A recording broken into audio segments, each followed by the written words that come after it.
When most people think about conspiracies, they tend to think more Mulder and Scully and less about Nintendo franchises, but any fandom that's existed for nearly 30 years, and is also the most profitable franchise on the planet, is bound to have a few secrets that the people in charge plan to keep locked up nice and tight. And with millions of fans eager to find out all of those secrets, rumors and stories are bound to pop up. And while most of them are crazy, looking at you people who say Mr. Mime is Ash's dad, every so often, it turns out that those crazy theories are actually true. And with that in mind, my name is Blaine for Bridge 4 Games, and this is the top 10 Pokemon conspiracies that turned out to be 100% true. By the way, if you're enjoying our videos here on the channel, go ahead and smash that like button, and while you're down there, consider subscribing to the channel. It really helps us out.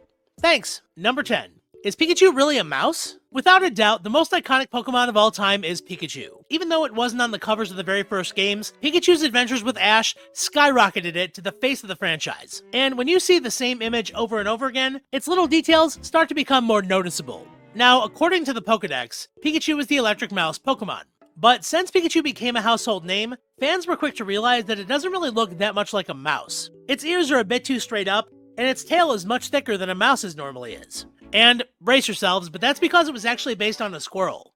Game artist Atsuko Nishida confirmed in an interview that she thought squirrels were adorable and just used their look to design Pikachu, even owing its iconic red cheeks to squirrels stuffing food in their cheek pockets. And we can even thank squirrels for Pikachu's habit of standing and walking around on his hind legs, which, of course, let him do this iconic dance in Detective Pikachu. So even though Pikachu's label of the electric mouse Pokemon definitely isn't going anywhere anytime soon, it turns out that it's basically just a mouse in name only. Number 9. Pokemon based on real people. When looking at the design inspirations behind Pokemon, some are a bit more obvious than others. Blastoise is a turtle plus guns, and Incineroar is just a wrestling tiger. But what about Pokemon like Kadabra? Well, enter famous spoon-bending magician Uri Geller, who decided that Kadabra was based on him. Now I know you're probably thinking there's not a lot of resemblance here, but it turns out that he was actually right. In fact, lots of Pokemon draw their inspirations either for their designs or their names from real people. For example, Hitmonchan and Hitmonlee are based on Jackie Chan and Bruce Lee, whereas Mr. Rhyme and Obstagoon are based on Charlie Chaplin and Gene Simmons. Most people who end up becoming Pokemon either just don't care, or outright give their consent, but with Kadabra, Yuri felt that Kadabra's spoonbending was based directly on him. And while this claim is somewhat dubious to say the least, the fact that Kadabra's Japanese name is Youngerer, which is literally just Geller's name squished together, definitely made it very clear that he was 100% right. What's a bit less clear though is how exactly Geller claimed that he was harmed by this. He would ultimately sue Nintendo, claiming that Kadabra's tattoos were offensive to him as a citizen of Israel, as in his opinion they were similar to Nazi imagery, and the use of Kadabra on the card Dark Kadabra was an attempt to tarnish his image. Considering the case was ongoing for 20 years, I think it's safe to say that neither side really found these claims too compelling. But thankfully, in 2020, Geller would drop the suit and finally embrace his legacy as Kadabra, while also issuing an apology to fans for harming such a beloved franchise with his actions. Number 8. A wild Meloetta appears? When the Indigo Disc DLC for Pokemon Scarlet and Violet was finally released, as always, fans were super excited to get their hands on some new and returning Pokemon. But after the game was data mined, rumors began to circulate about Meloetta being available within the DLC, but no one knew how to get it. A ton of people got flashbacks to when their best friend was telling them that Mew was hiding out under a truck in Kanto, and just figured it was either part of a scrapped plan, or part of an event in the future, until a player randomly discovered it one day. It turns out that all you have to do is go to this spot on the map, look for the blowing wind, spin around in place for about 30 seconds, and then use the sepia filter on your phone, and Meloetta just shows up. Now, how exactly Pokemon ever intended for people to figure out this sequence of events is still frankly a mystery, but even though some people still don't believe it's real, this mythical Pokemon is now easier to get your hands on than ever before. Unfortunately though, it still can't be shiny. Thanks, Game Freak. Number 7. Game Boy glitches. By the way, speaking of that Mew hiding out under that truck, when was the first time you ever heard about Mew or Celebi? I'm willing to bet that a friend on the playground told you about this super secret special Pokemon that you could find in your favorite Pokemon game, and catching it would make you a real Pokemon master. And sure, no matter how many times you use strength on that truck, Mew is not going to show up. But getting mythical Pokemon back in Gen 1 and 2 was surprisingly easy thanks to the hundreds of glitches found in both games. Originally planned to be given out through events, the revelation that these Pokemon were in the games just waiting to be discovered led many kids to go and buy the games themselves to try and take a crack at finding those glitches and uncovering these mythical Pokemon. And this may not sound like much of a conspiracy since it's fairly easy to prove, but people love a mystery, and the story about Mew spread like wildfire. Pokemon was a late release on the Game Boy that was quite different than anything that had come before. Initially, sales were good but not amazing. The Jungle Gym legends about the mysterious Mew helped to spread interest in the games, catapulting the series to record sales, record heights, and ultimately a massive franchise. Number 6. Pokemon are definitely food. Ever since we caught Team Rocket cutting off and selling Slowpoke tails back in Johto, people have been pretty sure that Pokemon are getting eaten all the time. Considering that we never see any livestock, nor have we ever seen any large-scale tofu manufacturing, it was pretty easy to figure out that meat had to be coming from somewhere. I mean, in the anime, we see burgers and ribs all the time. And even with dozens of Pokedex entries talking about Pokemon eating each other, like Rayquaza eating Minior, or Marini eating Corsola, and despite entries talking about people finding Sharpedo and Basculin delicious, lots of players still doubted that this was happening. But when Pokemon Sword and Shield came out in 2019, Pokemon decided to clear this up once and for all. With the inclusion of cooking, we were introduced to a Slowpoke tail curry, and in Pokemon Scarlet and Violet, cloth legs would be able to be included in the sandwiches you make at picnics. And when your trainer starts chowing down, they definitely look like they're enjoying themselves. And if somehow this wasn't absolutely clear enough, in the app Magikarp Jump, we see Pidgeys actually flying away with Magikarp to make them their next meal. The bottom line is that lots and lots of Pokemon end up being food in the Pokemon world, and until Beyond Burger opens up a Kanto location, that's probably not going to change anytime soon. Number 5. Are Cubone and Kangaskhan related? Ever since Cubone and Kangaskhan first graced our screens back in 1996 in Pokemon Red and Green, fans were very quick to realize that they looked pretty similar. With both of them having similar designs and colors, many fans to this day believe that Cubone is Kangaskhan's baby, who decided to wear its mother's skull after it passed away. Now, even though we know that Cubone come from Marowak and Marowak can breed to make more Cubones, it turns out that a relationship between the two species was actually the original plan at the start. When the Pokemon Red and Green beta leaked online back in 2019, fans got their first look at a ton of cut Pokemon that never saw the light of day, including Gardia, a Marowak evolution complete with a pouch and a baby, looking identical to Kangaskhan aside from its skull helmet. So, what is the connection here? Even though all the information isn't known and how to evolve it has never been made clear, it looks like the plan was for Kangaskhan to die and have its baby wear its mom's skull, becoming the first Cubone and then eventually Marowak and Gardna.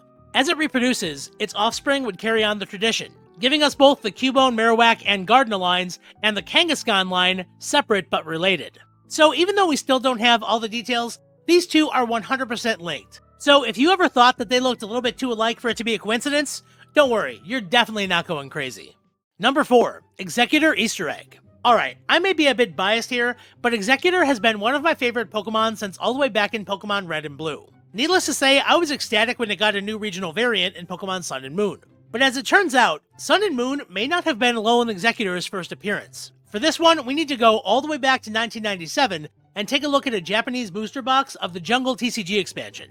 On the box art, we see a very lovely jungle scene, along with an Executor with a very long neck. Some may say, suspiciously long. It's so long, a Mankey is climbing on it. The Executor featured on the box was much different than any normal Executor that we had seen up to that point, and it never appeared on any card in the set. So fans were left wondering what it was. Was it just a weird design? Or was it a hint of something to come in the future? Fans would have to wait a whopping 19 years, but they eventually got their answer when Alolan Executor graced the shores of Alola with its massive skyscraper neck. And even though no explanation was ever given for why this variant of Executor exists on that box, it was the first regional variant ever made, and it was submitted well before all the other ones. The most likely explanation was that this was a variant of Executor that the team had ready for years, but just never knew how to bring it in. And with Sun and Moon's Alola region being so different from anything we'd seen before, they finally had their golden opportunity to show this brand new Pokemon to the world. Number 3. Space World 1997. Following the massive success of Pokemon Red and Blue, fans all over the world were eager to see the sequel and to see what new ideas Pokemon could throw at its now massive fanbase. And in 1997, attendees of Space World, a video game convention in Japan, would get to play the brand new demo for Pokemon Gold. And while this sounds absolutely amazing, something strange happened afterward. Even though everybody loved the demo, it would virtually disappear and would be completely overhauled by the time the games were actually released in 1999. This led to the demo becoming something of a Bigfoot sighting among Pokemon fans. Everyone is sure of what they saw, but there just wasn't any proof. Some of the claims from people who had played the demo were that the versions that were actually released had different Pokemon in them, and even different starters, which many fans just didn't believe. But then, almost 20 years later in 2018, a copy of the demo was found and leaked online. And if anything, the people talking about those changes back in 1997 were playing down how different things really were. Not only were two of the starters completely different, but the legendary beasts had been completely overhauled, and the demo even had Pokemon who never made it into the final cut, including a voodoo doll Pokemon and one based on a werewolf. Even though the version we got will always be a classic, it's always super fascinating to see what ideas developers have leading into some of the new big projects for the Pokemon franchise. Number 2. Hey, don't be a dick. Alright, this is a topic that's probably going to cause a few giggles, so let's try to be professional here, okay? Over the nearly 30 years the Pokemon franchise has existed, there have always been strong reactions to Pokemon designs. Some people love the more simple, straightforward look, while other fans find that outdated and want more complex and detailed designs. But regardless of where fans land on that side of the debate, one thing that everybody has noticed is that some Pokemon have somewhat suggestive shapes to their bodies. And no, I'm not just talking about Onix and Cloyster. Seriously, Pokemon like Combusken, Sudowoodo, Charizard, and even Mewtwo have wide legs and hips, a narrow midsection, and large heads, making them resemble the outline of, someone's manhood. Now, for the most part, everybody just assumed this was a coincidence, and people were just seeing what they wanted to see, like seeing Aegislash on this door knocker, or Diglett on these bus seats. But it turns out that people weren't being crazy after all. Many Pokemon are deliberately designed to look like a ding-dong? Look, I only have so many euphemisms that aren't going to get me demonetized here, okay? Anyway, RJ Palmer, a hyper-realistic Pokemon artist, who was actually hired as a consultant for the 2019 live-action Detective Pikachu movie, confirmed over Twitter that the design team for Pokemon uses the shape very frequently on a lot of its characters, but it's not for the childish reason of just drawing as many Johnsons as possible. It's actually somewhat common in anime to draw characters with wide rounded bases, narrow midsections, and wide tops to give them a stronger appearance. The wide base makes them seem durable and tough, and the tops are often enlarged to make them seem strong and show more personality. Now normally, this is easier to cover up with clothing, but since Pokemon are a bit more au naturel, the outlines are much more obvious and are much easier to spot. And considering that Quaxwell, Pawmot, and of course Miraidon from Scarlet and Violet all use this design concept, I don't think it's going to be going anywhere anytime soon. And number 1, the Pokemon Multiverse. Alright, let's be honest, what else could ever take the number 1 spot on this list? The reveal of multiverses in Pokemon laid so much of the foundation for our understanding of the Pokemon universe that it had to take the top spot. But back in the day, this was just a rough concept. Ever since Pokemon started expanding into new games, fans realized that the events that happened in one game didn't really line up that well with events from another. So are the games all sequels? Just totally unconnected? What's the deal? Well, in 2014, in Pokemon Omega Ruby and Alpha Sapphire, Zinnia confirmed what fans had suspected all along. The Pokemon Omniverse is divided up into different multiverses. The games tend to follow a timeline of either having Mega Evolution or not having it, and every copy of the game is effectively its own multiverse, and when we trade or battle with another player, the two multiverses are temporarily bridged through the sciencey equivalent of a link cable. And this revelation even helps to explain all the side games and even the anime.